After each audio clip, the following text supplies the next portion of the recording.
26 avril 1986.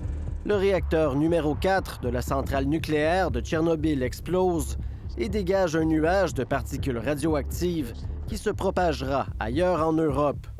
C'est de cette façon que le monde entier apprendra l'existence de la catastrophe.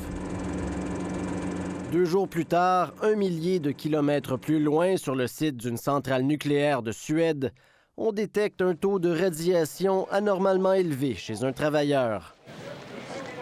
Vérification faite auprès des 600 autres travailleurs affichant la même radiation, on s'est aperçu que la centrale suédoise n'était pas la cause de cette contamination.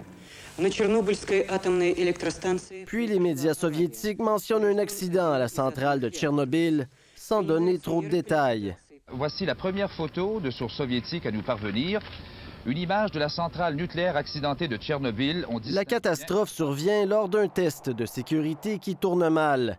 La puissance du réacteur numéro 4 augmente alors de façon incontrôlée. Son cœur entre en fusion. S'ensuit une explosion et un incendie qui provoquent d'importants dégâts.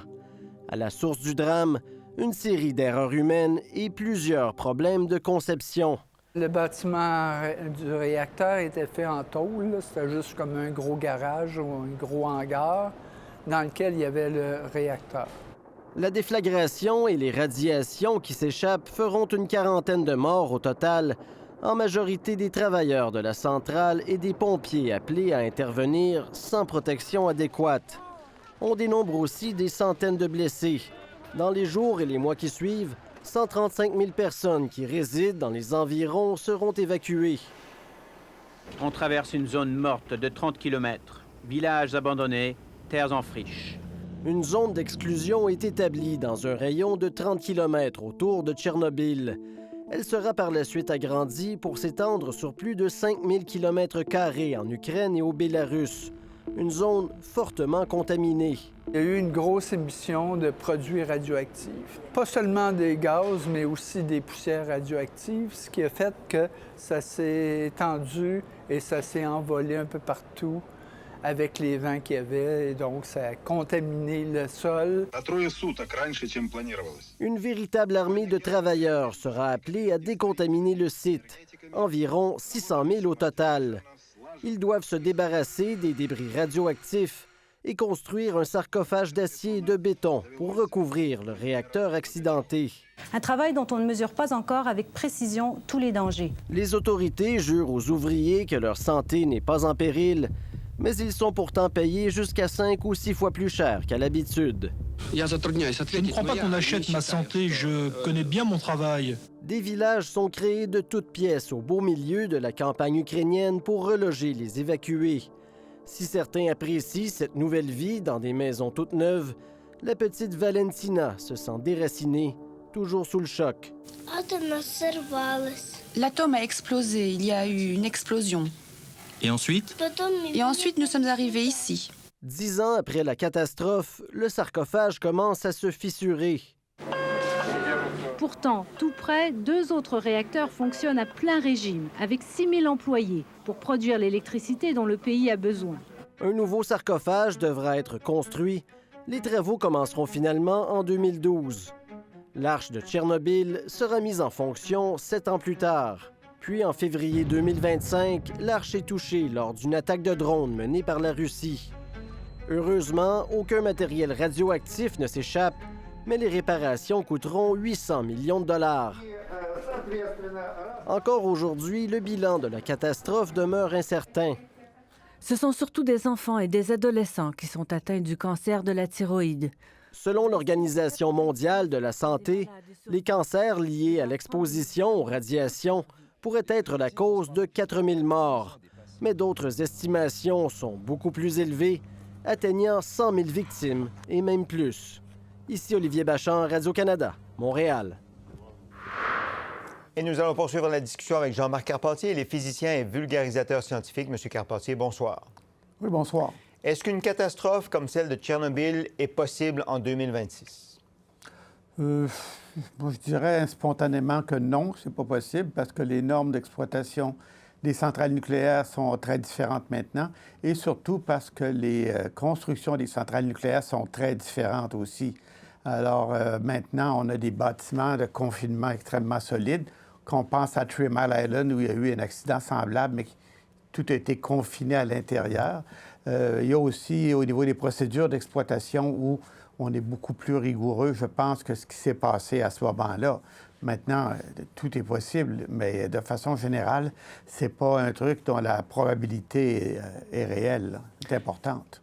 Le monde a pris un pas de recul, à moins d'erreurs, sur le nucléaire après Tchernobyl. Est-ce que le nucléaire est en train de revenir dans l'exploitation énergétique, c'est-à-dire comme source de production d'énergie? Oui, je pense que Tchernobyl, ça a été le début d'une traversée du désert qui a duré une quarantaine d'années, qui dure encore jusqu'à un certain point. Par contre, avec nos préoccupations des changements climatiques, des gaz à effet de serre, il est évident que la technologie nucléaire permet de produire de l'électricité sans émettre de CO2, sans émettre de gaz à changement climatique.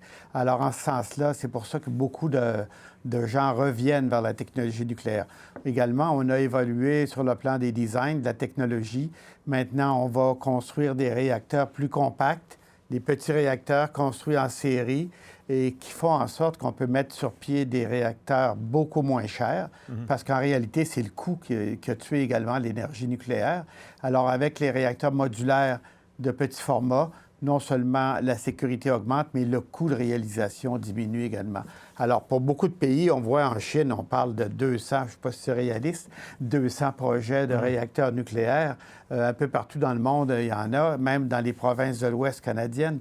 On se met ensemble pour essayer de développer des petits réacteurs qu'on pourra utiliser à différentes sauces. Alors, pour beaucoup de pays dans le monde qui ont la technologie, l'expertise, les besoins en électricité, le nucléaire se présente à nouveau comme une source d'énergie qu'on considère. Qu'on considère, mais est-ce qu'on la considère propre en termes de gaz à effet de serre ou de déchets? Là? Quel est l'enjeu ici pour le nucléaire? Bien, c'est assez facile de comparer. On sait que si vous comparez un réacteur nucléaire qui émet des déchets, alors les déchets, c'est du matériel radioactif dont il faut prendre soin pendant des milliers d'années. Il faut le stocker dans le sous-sol et ainsi de suite, versus une centrale thermique qui émet, elle, chaque jour, des tonnes et des tonnes de CO2 dans l'atmosphère. Alors, d'un côté, on a un risque, de l'autre côté, on a un impact présent, actuel, dangereux. Donc, en ce sens-là, le nucléaire est avantagé si on réussit à bien gérer les déchets versus quelque chose qui rejette à tous les jours des gaz à effet de serre dans l'environnement. Si on réussit à bien gérer les déchets, en effet, si on réussit peut-être bien à gérer aussi l'acceptabilité sociale, est-ce qu'il y a autour du nucléaire en ce moment, vous avez parlé de certains projets au Canada, là, je pense qu'en Ontario, dans l'ouest du pays aussi, est-ce qu'il y a de l'acceptabilité sociale en 2026 pour le nucléaire?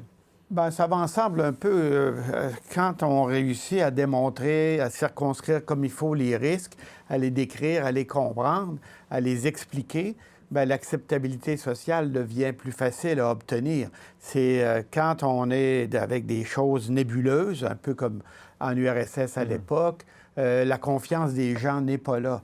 Et puis, donc, il y a une question d'éducation aussi, il y a une question d'explication, il y a une question de vulgarisation, je dirais presque, qui fait en sorte que lorsque des projets sont présentés, il faut toujours le présenter versus d'autres options. Et à ce moment-là, comme j'ai déjà dit dans une conférence, peut-être qu'à long terme, la solution, c'est une société écologique, mais qui serait basée sur le nucléaire, où on commence par moins consommer d'énergie et après ça, on regarde quelle est la source la plus appropriée pour produire cette énergie-là. En terminant, au Québec, on a fait le choix de l'hydroélectricité. On a fermé Bécancour. Est-ce que c'est une centrale qui pourrait rouvrir, ça? Bien, la centrale, peut-être pas, mais le site. Ce qui est intéressant, c'est qu'on a des sites qui ont été approuvés, qui contiennent des espaces pour faire de l'entreposage de déchets. C'est des décisions qui vont être politiques. À la même époque, au Nouveau-Brunswick, on a décidé de rénover la centrale de Pointe-le-Preau, qui était le jumeau de Gentilly. Ça fonctionne assez bien depuis ce temps-là. Par contre, il est sûr qu'au Québec, on a beaucoup d'options en termes de production d'électricité. On a moins d'expertise, mais je pense qu'à moyen ou à long terme, cette palette de production-là, on va choisir ce qui est le plus pertinent. M. Carpentier, merci d'avoir pris quelques minutes de votre journée pour nous parler et bonne soirée à vous. Je vous en prie, au revoir.